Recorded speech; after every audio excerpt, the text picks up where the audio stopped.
just hire a marketing company, cross my fingers, and hope I pick the right one? No. The law firm owner who's stealing cases from you that's not as skilled as you, they have mastered marketing. You have to cancel out all the excuses that you have about why your practice area is different, why the internet won't work for me. All these beliefs are literally the reason you're not growing your firm. If you don't trust other people can do work better than you, then there's really no point in investing in your firm because you're just gonna go backwards again. I gotta be the one on the phone. I'm the best person to close these people. I'm the salesperson. Unwillingness to delegate materializes in so many different ways, but it ultimately is going to result in either them quitting or you quitting. Welcome to episode 1 of the Law Firm Growth Acceleration Podcast. My name's Bill Hauser. It's been a long time since I've done a legitimate podcast, and we decided after, the 3 years that I ran the Laws of Business Mastermind show, interviewing crazy big names like, Magic Johnson and Kevin O'Leary from Shark Tank, Alex Rodriguez, Emmett Smith, crazy names, outside of the legal industry, but then also many, over a dozen 9-figure plus law firm owners. I've decided it's time to get back to sharing what works for growing law firms, and the principles that we're going to be diving into in some of these first episodes are some of the core principles in our book, Law Firm Growth Accelerator. And the reason I want to do this is because, as many people know, well, I guess not everyone, but some people know in the legal industry, our company has grown really fast. And in the process of that growth, we've learned a lot. Some beliefs I had previously when I was running the talk show, things have become much more clear to me as to what actually works and what some of the evergreen truths are that will never change. And my intention with this podcast is to, quite frankly, force myself to put out content every week on what I see working with the 600 plus law firms that we work with, and combine that with the principles that we see people succeeding with who aren't even working with us that have followed those principles in our book. So the first thing I want to start with that actually really prompted me to start this podcast is a comment that was left by one of our clients. Let me actually just turn this on real quick. So a comment that was left by one of our clients, and I'll share a screen here so you can see this. So this client, let me see if I can get this up right here. This client posted this in our client-only Facebook group. We talk a lot about building a law firm that could run itself. For me, that is now more apparent than ever. Since joining SMB, we've 5x'd our revenue in 1 year and now are set to 2.5x our revenue for this year. During this time, I was in a bad car accident in February that required multiple surgeries and with some other health issues. I will now be doing a few rounds of chemo in early next year. Despite all of that, having the right team in place has ensured that my firm continues to not only grow, but excel. I say all that to say thank you to SMB and for everyone else to trust the process, listen to the coaches, and believe that it will work. So I want to start with that concept because that is what this book and the concepts that I intend to break down in this podcast, that's what all of this is designed to do. It's designed to help you not only grow your law firm, but build a law firm that runs itself. So the first thing I want to start with, and I have my book here, and I actually have the ebook version of our book pulled up on my computer. I'm going to walk through some of the biggest pitfalls that I see when it comes to why law firm owners don't actually grow their law firms. Okay. So there's only 3 categories of goals that I believe a law firm owner can have on a big picture perspective. Number 1 is what I call autopilot and profit. Number 2 is sell. And number 3 is scale and dominate, right? So now 99.999% of law firm owners don't even know what those 3 things are or ways to achieve them. So 99.9% of law firm owners, they literally live their lives not even really having a vision or a clear end goal for what this law firm should produce for their life, right? So if we go probe into these 3 areas, autopilot and profit, sell, scale, and dominate, I want to peel them open real quick. What is autopilot and profit? So this is actually what most law firm owners want. I've learned this dealing with hundreds of law firm owners. Autopilot and profit means you want the firm to run itself just a little bit more, right? Autopilot. You want the firm to be a little bit less dependent on you, right? You want to have a little bit more freedom from the day-to-day of your law firm. That's what autopilot is. Autopilot and profit, the second half of it, what does profit mean? Well, profit means that the firm produces free, unencumbered cash flow, right? Unencumbered meaning no debt attached to that cash flow. Free, unencumbered cash flow as a result of a law firm that gives you the life freedom that you want, right? And that's actually what most law firm owners want, but the problem is most law firm owners don't know that's possible, which I'm going to dive into a second. Why don't you think building a law firm that runs itself just a little bit more and produces cash flow with or without your time investment, why don't you think that's possible? And I'm going to break down the reasons for that in a second. But that's the first category, autopilot and profit. The second category is sell. So some law firm owners know that they want out of the legal business in 3, 5, 10 years. Super simple, right? Now, the question is, when you get out of the legal business, what do you think happens with the majority of law firms?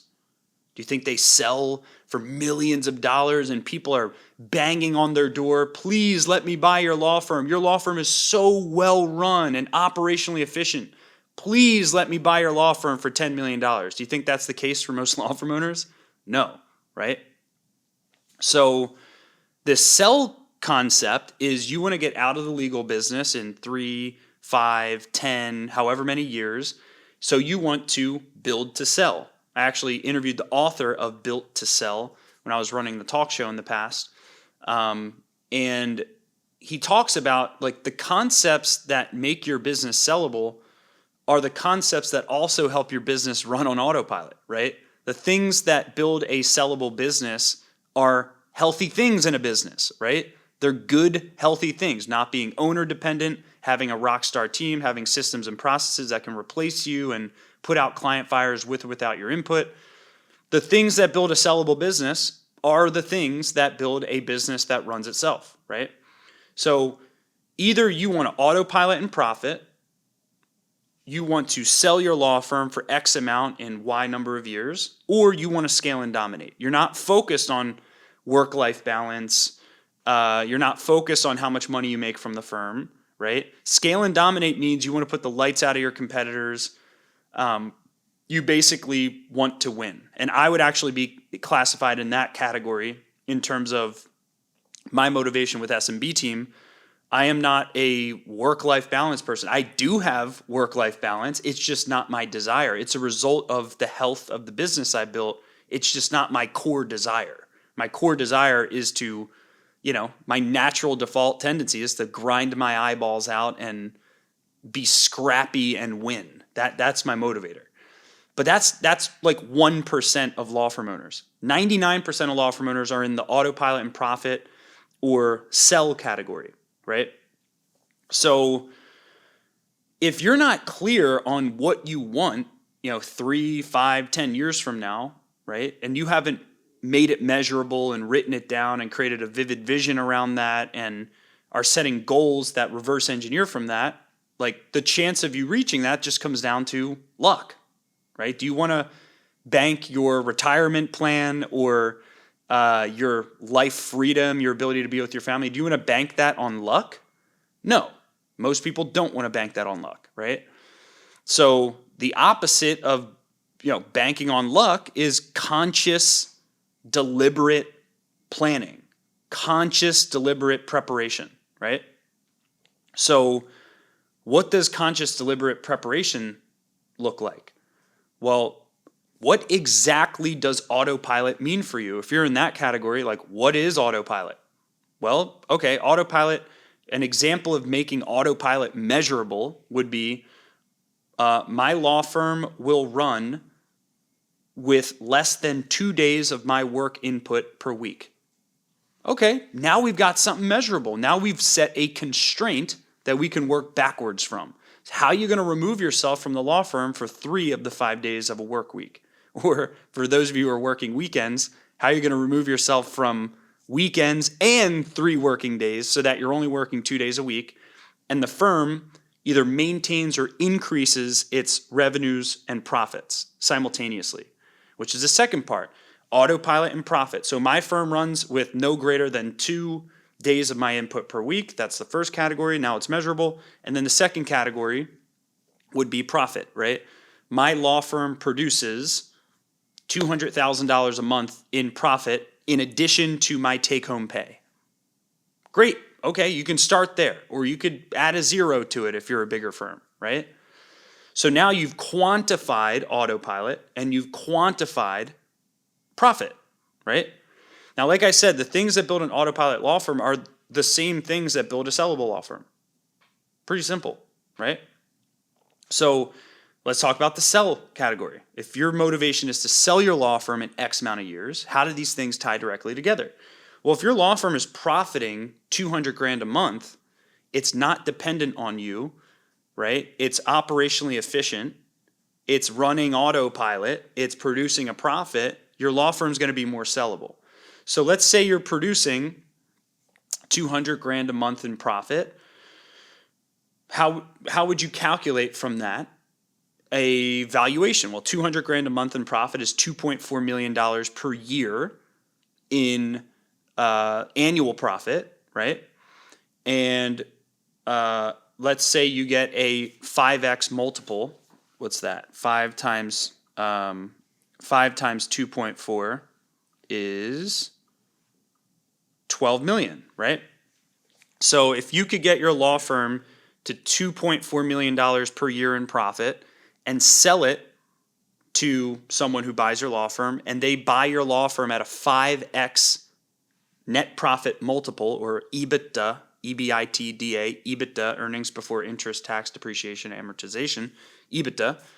If you got a 5x EBITDA multiple on your law firm, then you would receive a $12 million check for selling your law firm, right? And then the next measurable component of that, so you would set a goal. I sell my law firm for $12 million cash in, insert how many years? Do you want to achieve that in 3, 5, 7, 10 years? Whatever your goal is, right? The third category is scale and dominate. So typically this is like a gross revenue based goal, right? So what's that look like for you? What's your gross revenue based goal? Okay, so let's think about it. If you wanted to get to $50 million in revenue and put out the lights to your competitors, all you'd really have to do is set a time window on that, right? So say I do $50 million in revenue by this date, and then you probably want to attach autopilot and profit or scale, autopilot and profit or sell. You probably want to attach that to your scale and dominate goal, because you're not just going to scale and dominate into perpetuity, right? Eventually, you're going to die, and your law firm is going to have to be sold or transitioned to someone. There's going to be a point in your life where you probably do want some freedom from the day-to-day of your business. So you probably are going to want some autopilot, and you can merge these things together, right? Now, our team, we talk to hundreds of law firms, right? I mean, some hundreds of law firms every couple of weeks. Every couple of weeks that we have firms reach out to us, and we ask them. My team asks them questions like, "What are your goals?" Right? And what do you think the answer is? 99% of lawyers have. Well, I'd kind of like a little bit more, little bit more free time, a little bit more. My leads aren't working. A little bit. It's all like problems or like super, super unemotional. Like, I just kind of want X. Okay. Imagine an Olympic athlete saying, "I just kind of want to win the Olympics. Kind of, maybe. If everything goes right, maybe it'd be nice if I won the Olympics, right? Is that person going to succeed?"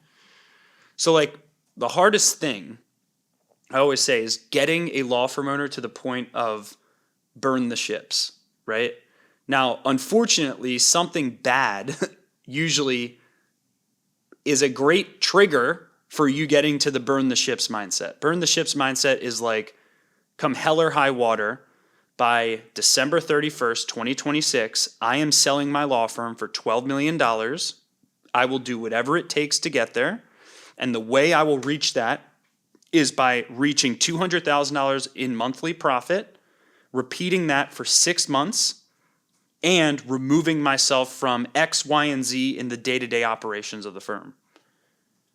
Just getting to that level of clarity is step one. And until you reach that step, it's all wishy-washy hopes, right? Mark Cuban calls it hopium, right? You don't want to be addicted to hopium. You want to be addicted to clear, reverse-engineered plans that ensure your success, right? There's the whole get-rich-quick concept. I always say, don't go for get-rich-quick. Go after get-rich-for-sure, right? Like I would take certainty over my goals rather than just reaching my goals quickly and then going back to where I was before, right? And not having the foundation to sustain that success. So why aren't you already doing this? Okay.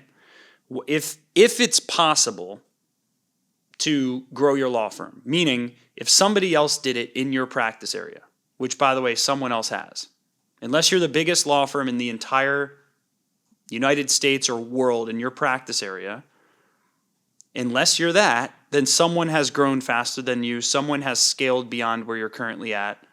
Someone just like you who had legal experience, wasn't taught how to grow a business in law school, and shed those negative beliefs and learn business and scaled a business, right? Despite themselves, right? Why aren't you already doing this? Why aren't you already growing your firm? First reason, lack of belief. You just don't believe it's possible, right? And this applies to every aspect of your firm. The law firm growth acceleration model we really have 4 prongs in the law firm growth acceleration model. So in the model, we have profits, self-managing team, intake, right? And then we have lead generation. So the law firm growth acceleration model is designed to reverse engineer from the 5 law firm KPIs. There's only 5 major KPIs that determine, and a KPI is a key performance indicator. These are numbers that if you control these 5 numbers, you will control your destiny, your future, everything in your law firm, right? So the 5 numbers are number of leads generated. That's number 1. Number 2 is the conversion rate on those leads, the percentage of the leads generated that you turn into signed clients. Number 3 is your average case value or average fee per case. Now, as a tangent of that, it's also when you collect that average fee, right? So someone who collects $10,000 on average from a case, law firm A collects that in 24 months, law firm B collects that in 8 months, same dollar amount. Law firm B is going to be more successful because they have a faster what's called cash conversion cycle, right? So that's average case value. Now this also ties into accounts receivable, if you are contingency fee based, how fast you settle cases, et cetera, et cetera. Next is your profit percent. That's another very important lever.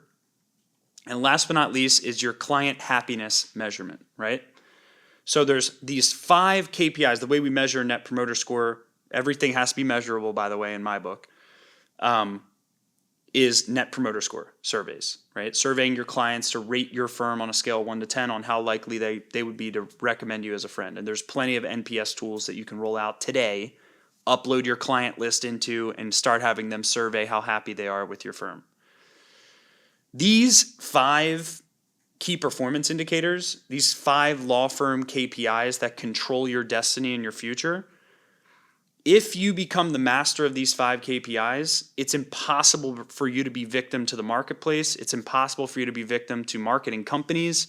It's impossible for you to be victim to any vendor you hire for your law firm, any employee, any investment you make. It's impossible. So your job, in addition to being a great lawyer, is to become a master of these 5 KPI categories, these 5 key performance indicators. How do you control lead generation, right? You'll see why this ties in the lack of belief in a second. Well, you've been burned by marketing companies before, right? You've spent money on advertising and it didn't work, right? Or you perceived that it didn't work, right? So you have all these outdated, dusty beliefs that probably were infused with the wrong information around lead generation. So conceptually, you think, there's no way I could increase my qualified lead volume to reach this grandiose goal that I have of selling my firm for $12 million in 5 years, or growing my firm to $2.4 million a year in profit. There's no way I could do it because I can't figure out the leads, right? The next is conversion rate. Now there's 2 prongs of this. First prong is, let's say you're the one handling intake. So conversion rate is the percent of leads you turn into signed clients. There's multiple scenarios that happen here. Most law firm owners, the owner of the law firm, is way too involved in the intake process, right? So the first belief is like around why you can't replace yourself in the intake process is the belief of, if I were to get an extra 100, 200, 300 leads a month, there's no way I could handle all that. Oh, and nobody else can do it as good as me, right? So then you stop, right? Very interesting. So that these 2 things tie into your belief as to why you can't grow your revenues. If you can't increase your lead volume or you can't increase the percentage of leads you turn into signed clients without it involving you, then you're going to believe you can't grow your revenues. Because the math is pretty simple. If you got 100 more leads per month, you turn 20% of those leads into signed clients, additional leads, you would mathematically sign up 20 new cases per month. Why don't you believe that's possible for you? If your average case value, which is prong number 3, if your average case value is $1,000, right? Average fee per case, and you got 20 new cases per month, you would make an extra $20,000 in monthly revenue, right? Theoretically speaking. Now, this doesn't factor in the time delay of contingency fee-based practices when you collect that average fee, which again is another factor of average fee, right? If your average fee was $5,000 and you landed 20 new cases per month, then those 20 new cases will produce $100,000 in additional revenue for your firm, right? If your average fee is $10,000 per case and you get 20 new cases, then you're going to bring in $200,000 in additional revenue per month, right? If you get 100 more leads, turn 20% of them into signed clients, and hit a $10K average fee per case. So if you believe, we call this the revenue growth formula, right? The revenue growth formula, these 3 prongs, there's something, when I say lack of belief is part of the reason you're not growing your firm, there's something within one of these 3 areas that's causing you to believe you can't grow your firm. There's either you don't believe you could invest the money in lead gen, you don't believe it'll work, you tried it before and it didn't work, you got burned before and you stop. You don't think you could convert 20% of those new leads into signed clients or replace yourself in the intake process. And last but not least, you don't think you can achieve a profitable average fee per case in that process. There's got to be something within those three areas that's holding you back, because mathematically, if you hit those three numbers, you will grow your law firm's revenues. It's so simple. So lack of belief around those three areas. Okay, great. Now let's talk about your delivery equation. So we have your revenue equation, and then we have your delivery equation, okay? So your revenue equation is leads per month, conversion rate, average case value. Your delivery equation is profit percent and net promoter score or client happiness, right? So let's say you do believe if you invested in these three areas, increasing your average fee per case, increasing your conversion rate, increasing your leads, if you believe those three areas and you believe you can do it, then you'll believe you can grow your revenues. Okay, great. Now the other side of the spectrum, profit. What if you invest in all this revenue growth and you lose all of your profits along the way, right? So if you don't believe that you can profit from your law firm as you grow your revenues, if you feel like all of your profits just going to be thrown into the wind if you invest in growing your revenues, then you're not going to invest in growing your revenues, right? And last but not least, client happiness measured by net promoter score, right? How happy your clients are on a scale of 1 to 10 with your legal services. The way I hear this belief is, oh, well, if I grow my firm, I'm going to have to provide less quality legal service to my clients. My clients are going to suffer if I grow my firm, right? This is a big thing that holds attorneys back. Is that true? Does your client experience suffer when you buy something from Amazon because they have hundreds of thousands of employees or over 1 million employees? Does the fact that they're big mean that every time you go to Amazon you have a bad experience? No. It just comes down to how good you replace yourself, how quality of attorneys you hire, how quality of paralegals you hire, right? How much you replace yourself in the client management process, the case management process, which are two separate things. Case management is how you maximize value for the client and maximize value for the firm, right? That's the case management process. The client management process is how you keep people happy, how you keep their expectations aligned, how you keep them from posting 1-star reviews about your law firm, right? Two very different things, your client management and your case management process, right? So there's something in there. If you don't think that you can grow, if you think you can grow your law firm's revenues, but all the profits are going to fly out the window, and if you think all of your clients are going to suffer because you don't know how to replace yourself or you don't know how to build a rock star team or systems and processes that consistently deliver high quality legal product, yeah, that's right, a product, right? A legal product delivered to your end client with or without your time input. If you don't believe that's possible, of course you're not going to scale your firm. Which these 5 areas, we're talking about lack of belief right now. These 5 areas materialize in the wishy-washy excuses you make to yourself, like, now's not the time, maybe when the time's right, I'll invest in my firm, or worst of all, beginning of a new year, January hits, this is going to be the year, we're going to invest this year. We're going to change things. I'm sick and tired of being chained to the desk and working 80-hour weeks. This year's going to change. And then what happens?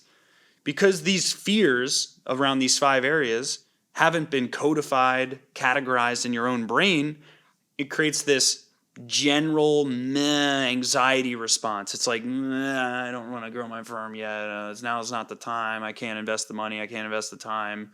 You don't get it. My practice area is different. All these excuses that pop up, which your competitors who have scaled their firms, they've decided to label those excuses as their reasons for success, not their reasons to prevent themselves from success, right? My practice area is my opportunity for growth. My geographic area is my opportunity for growth. Most lawyers are choosing to label these factors, your practice area, whether your market is too competitive or not competitive enough, your years of experience or lack of them, whatever. These factors are either going to be your reasons for success or your reasons for procrastinating. And it just depends on how you frame them. But the first prong is lack of belief, right? Now, once you've solved this belief animal, the number 2 reason that you haven't already grown your law firm, can you guess it? You don't know how, right? Conceptually, maybe what I've just walked you through actually starts making sense. You're like, okay, well, if I do increase my leads by 100, turn 20% into clients, get a 5K average fee per case, I will grow my firm by $100,000 a month in monthly revenue. If I profit 20% of that, set a 20% profit goal, measure that in an annual budget, maybe hire a fractional CFO to help me with that. If I do all this, I can profit $20,000 per month, right? And then if I create insurance policies and processes and hire great people in the process, and I have an extra $100,000 a month, I can afford to hire those people, right? To handle my clients and wow my clients so that they all rate me a 10 out of 10 and leave me 5-star reviews and give us tons of word of mouth referrals. If you believe that's possible, then the next question is, okay, great, I believe it. How do I do it? Where do I start? Well, there's only 2 places that you start. Because if you're trapped by the I don't know how, then you're probably thinking, where do I start? I'm committed. I'm ready to grow my firm. Where do I start? There's either 2 places you start. 80% of the time you start in one place. 20% of the time you start in the other place. Okay? 80% of the time you start with what I call lead abundance. Okay? So 80% of the time when a law firm is ready to grow, you could analyze this 1,001 ways. You're going to find out the law firm doesn't have enough new prospective clients calling the law firm per month. Because of that, you don't have enough opportunity to grow your law firm within. If you only have 2 people calling you per month, it's pretty impossible to grow your law firm, right? So 80% of firms who are ready to grow, it could actually be higher than this, but my assumption is 80% of firms who are ready to grow, take their firm to the next level, 80% of them have to start with flooding their law firm with leads, right? So in addition to your job of being a great lawyer and great at the practice of law, now your second job is to become great at marketing. Well, can't I just hire a marketing company, cross my fingers, and hope I pick the right one? No, okay? I've interviewed, again, over a dozen $100 million plus revenue law firm owners. Do you think I have ever interviewed one $100 million plus law firm owner who didn't know a thing about marketing? Never, okay? Like their first job, first and foremost, the law firm owner who's stealing cases from you that's not as skilled as you, they have mastered marketing. And they don't make excuses about it. They don't blame vendors. They blame themselves. They attend marketing workshops before they attend legal conferences, right? So they're learning as much about marketing as they humanly can because they understand this is the lifeblood of growing a business, right? It's also the fastest way to grow in 80% of cases. So, and in future podcasts, I'll break down the difference between demand advertising and awareness marketing. But the concept is you have to cancel out all the excuses that you have about why your practice area is different, why the internet won't work for me, why, people don't hire you from the internet or it didn't work before. All these beliefs are literally the reason you're not growing your firm in 80% of cases. And the only way you're going to beat them is by learning new information and surrounding yourself with people who are succeeding with marketing, right? All right. The second, and this is where 20% of law firms see immediate growth, is actually doing nothing with marketing at all. Don't increase your leads at all. Now, this is typically for more established firms, right?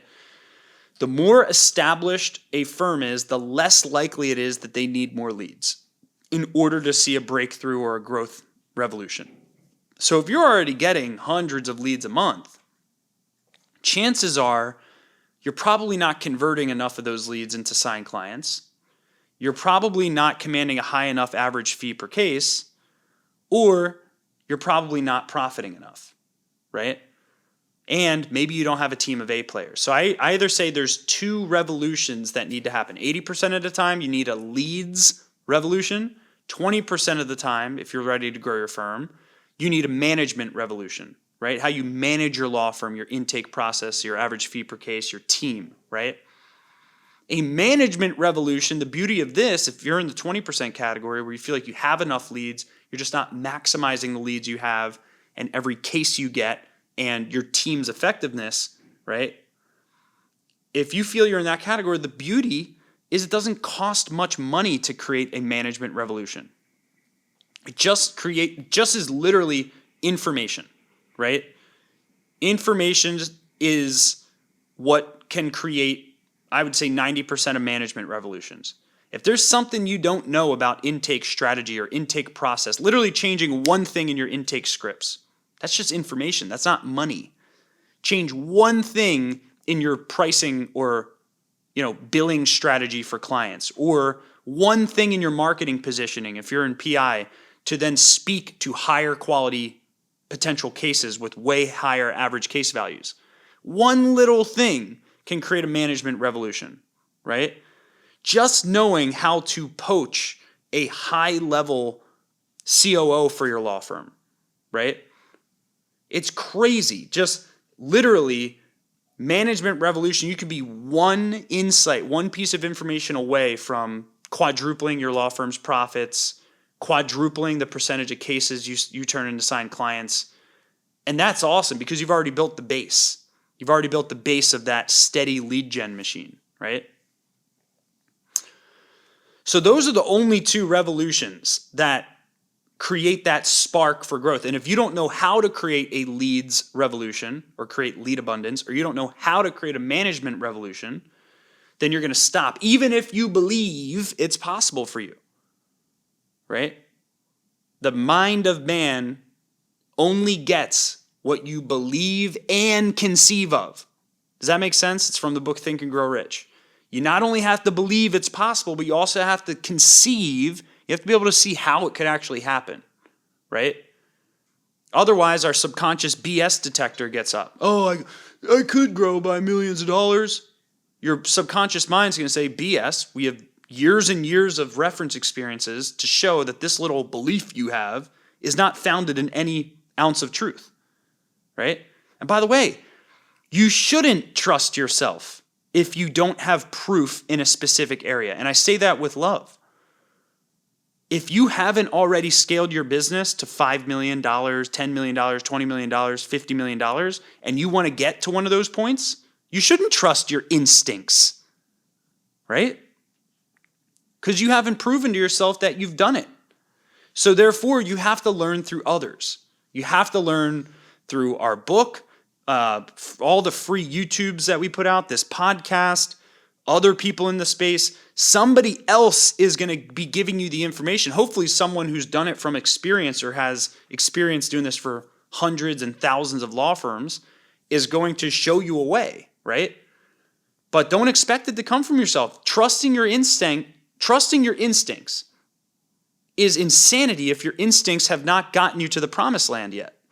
So you have to trust someone else's instincts. Now, I always say there's 3 phases of trusting your instincts. When you're getting started on a new success journey that you have no proof in, first you have to trust other people's instincts, right? The second chapter, once you've started trusting other people's instincts, you start seeing some success, then you start modeling other people's instincts into your own plan, right? So you kind of take what you learned from 3 to 5 of your top mentors and you turn it into your own summary of those 3 to 5 mentors, right? But it's still coming from other people's instincts.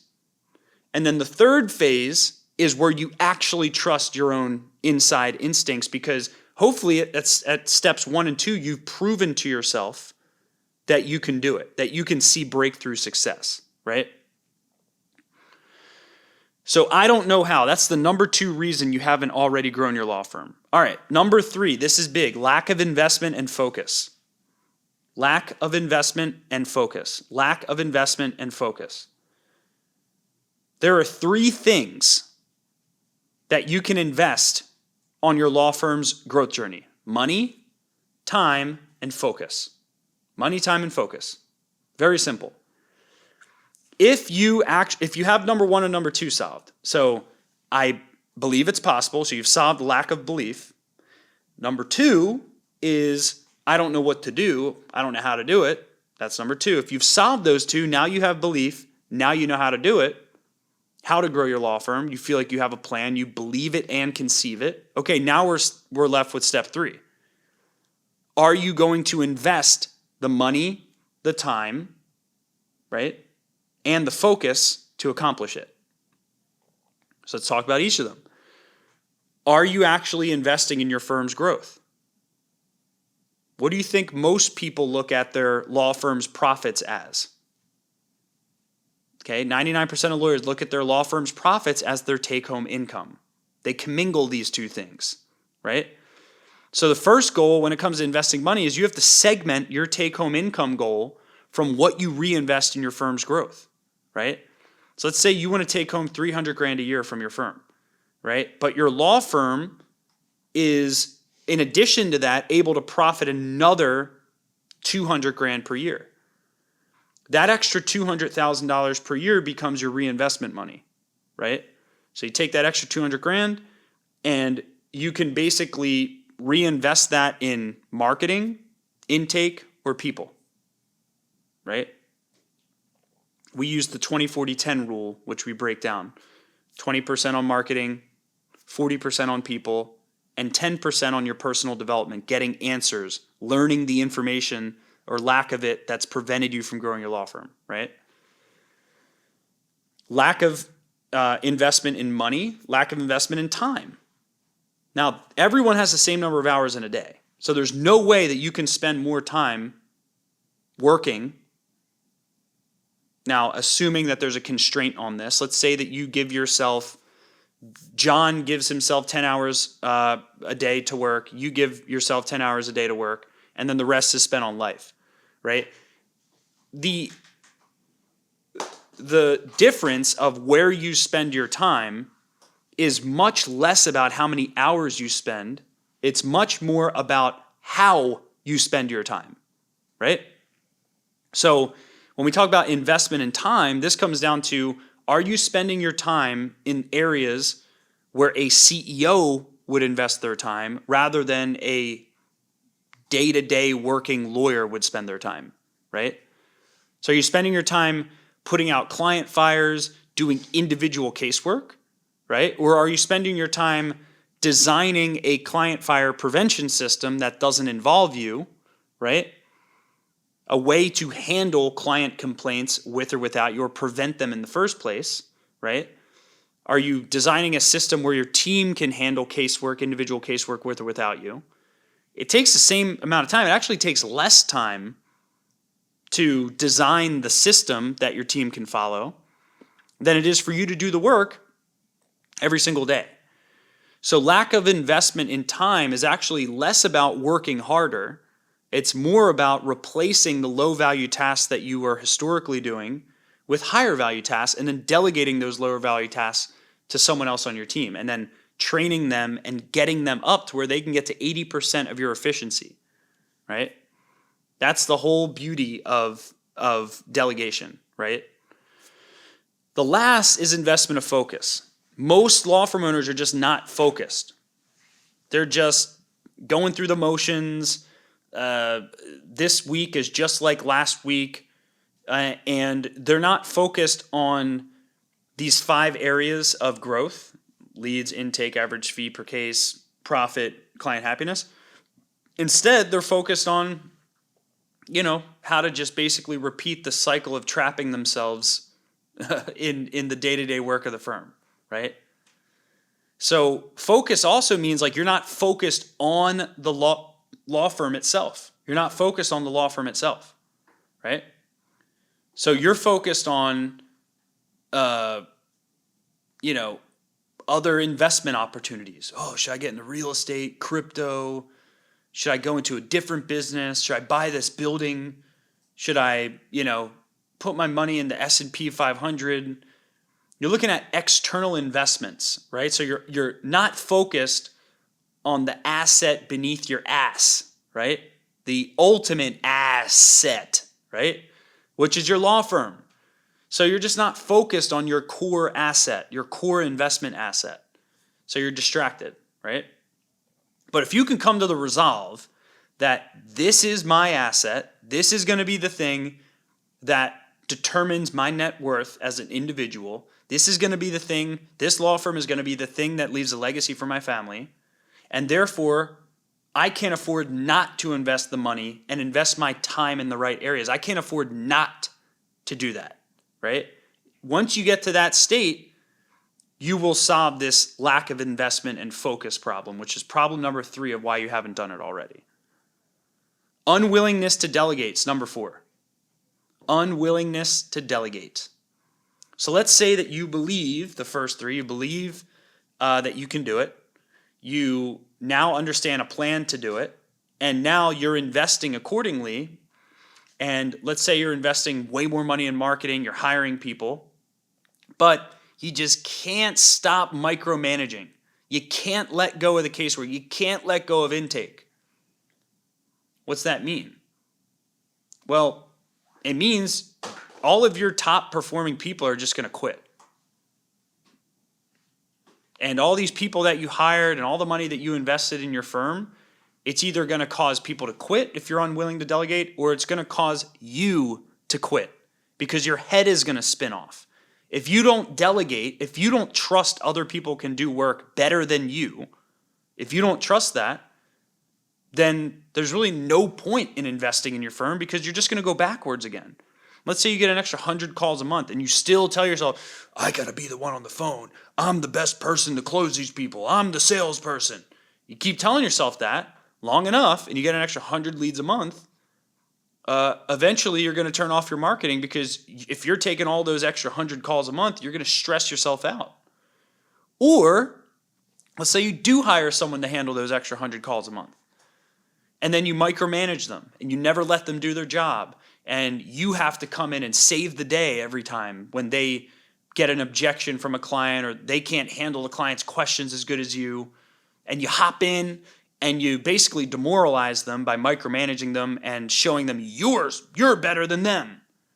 Unwillingness to delegate materializes in so many different ways, but it ultimately is going to result in either them quitting or you quitting. That's what unwillingness to delegate does. Next one. And this one's really important. If you know how to delegate, if you have belief, if you're investing accordingly, if you have a plan, right?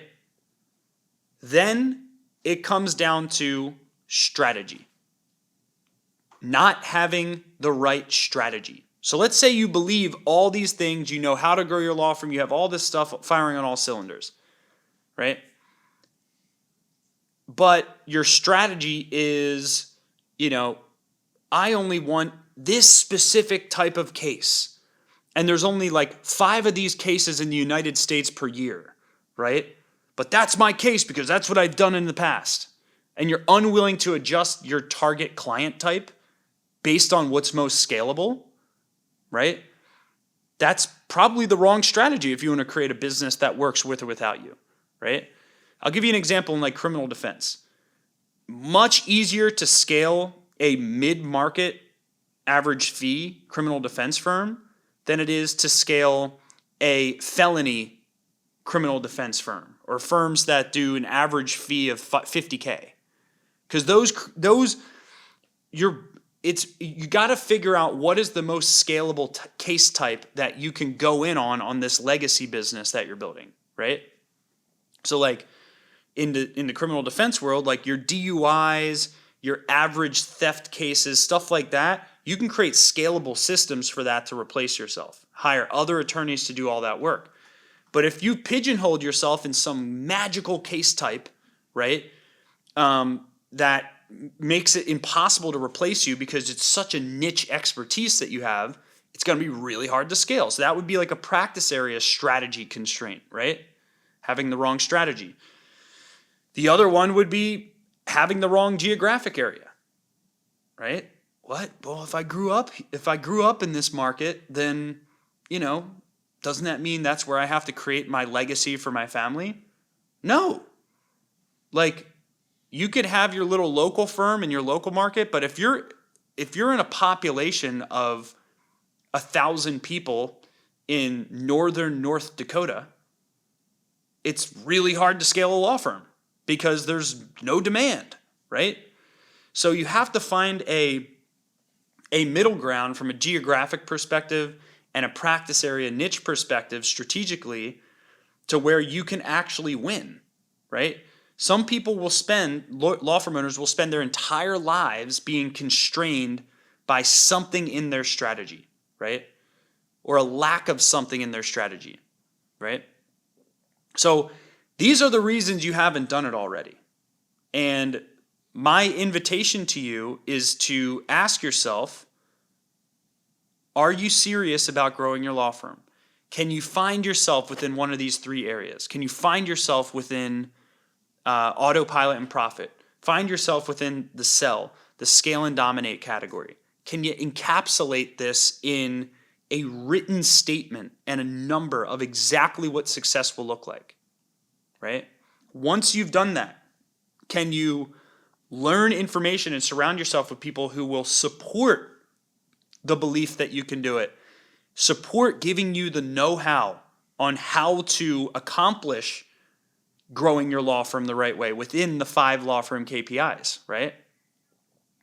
Can you then find the willingness to delegate as you invest both money and time in the right areas, but also your focus in the right areas? Can you find the willingness to delegate and let go and let other people run your law firm and let them make mistakes, right? It's uncomfortable, but so is just not changing, right? The alternative is just don't change at all. Otherwise, I don't think you'd be listening to this podcast if that was what you were thinking. I don't want to change anything in my law firm. Then why are you listening to this podcast? There's got to be something deep within you that's saying it's time to change. It's time to put something into action here. It's time to turn all this blood, sweat, and tears, all the client nightmares I've had to put out in blood, turn that into wealth, security, future, legacy, freedom, sustainability, maybe even selling the firm, right? And if that's you, and do yourself a favor, this book, if this isn't the best book you've ever read, I want you to personally email me, bill@smbteam.com. If this isn't the best book that you've ever read on how to scale a law firm, my jaw would drop on the ground. I would drool. I would go cross-eyed because this is 525 pages of the most thorough information ever compiled on how to grow a law firm. So literally for a couple coffees, you can get millions of dollars of insights in this book. So please pick it up. We also, myself and my partner, Andy Stickle, have recorded the entire audio book for this. It took us like 14 or 15 hours of audio recording to go through the 525 pages in that book, and we personally read it. So it's like we're coaching you throughout the entire book. So my invitation to you is to pick up this book, get it on Audible, and here's the next step, okay? What percent of people actually finish books? I think it's like 5%, right? Actually finish the book. Make a goal to finish it within 14 days of when you get the book, right? Make it a goal within 14 days that you're going to listen through that whole audiobook. You're going to actually either read through the entire book or listen to that audiobook. Because I promise you, your answer is in the concepts in this book, okay?